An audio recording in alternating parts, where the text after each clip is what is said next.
Greetings, everyone. My name is Valerie Logan, and I will be your host facilitating this afternoon estate planning and will webinar. I appreciate you all being on. I am so excited to have you, and I want to thank the Richland County Women's Conference for this invite to share this information on the value of estate planning and will preparation. My grandmother would always say, if you don't know better, you won't do better.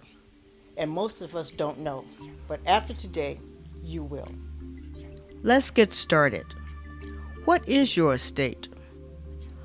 All the assets you have accumulated. Your home, furniture, items inside your home, bank accounts, businesses you own, motorcycles, and more. In short, it's everything you own that needs to go somewhere in the event you should pass. The three main goals of estate planning. Number one, manage your affairs during your lifetime. Distribute your estate after your death and appoint a guardian for any dependent children and or caretaker of any pets. And minimize problems for your loved ones after your passing. Most of us don't want to consider that our family could fall into tension or anger after our passing, but unfortunately, that is more likely to happen when the family does not have clear direction, which means not having a will or estate planning. This is why it is important to have some plan in place to ensure your family has a smooth transition to administer your estate and distribute your assets. If you don't have a will, a third party will make these decisions, such as a judge. The purpose and need for estate planning. Estate planning allows you to make your wishes known for who is to receive your assets, who will administer your estate, and who will be the guardian of your children and or caretaker of any pets. This can be done with a will. This can all be established through a will. You can make your wishes known for life-sustaining treatment decisions with a physician's directive, also known as a living will or a healthcare directive. A power of attorney allows you to designate and authorize party to address issues related to financial matters while you are still living. This someone you trust, gather up your things and place them where you intended for them to go. Common estate planning terminology. Intestate. Dying without a will is called dying intestate or estate succession. Each state has its own law on how assets are distributed if no will is in place. A court will decide who will be the beneficiary of your assets and guardian of your dependents. Your loved ones may also face fees that are usually higher when having a probate without a will.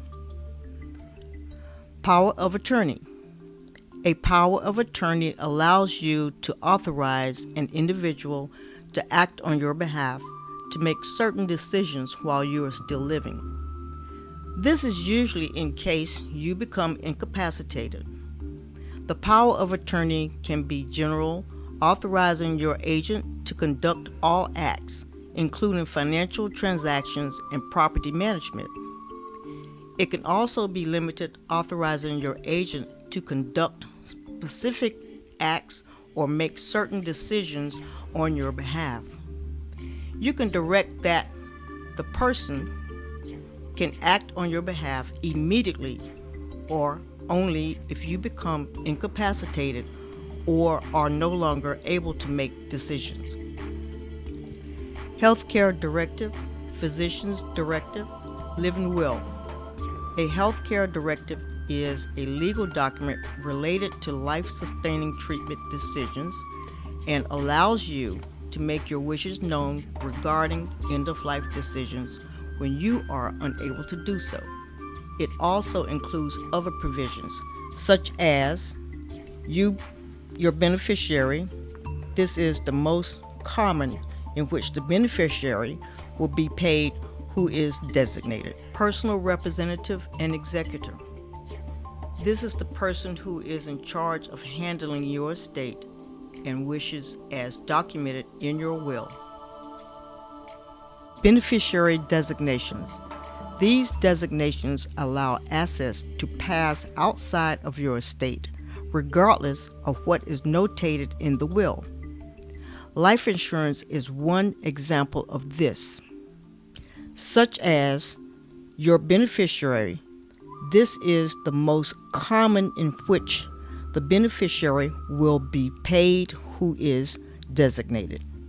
Jointly held assets. These assets are held in the names of two or more people. Assets held with right of survivorship pass automatically to the survivor upon the death of the first person. The most common of this is a joint bank account, which passes to the survivor. A Legal Shield family legal plan provides preparation of a will for both you and your spouse. If you are married, your spouse will need to create their own will. Each state has laws related to these estate planning documents and issues.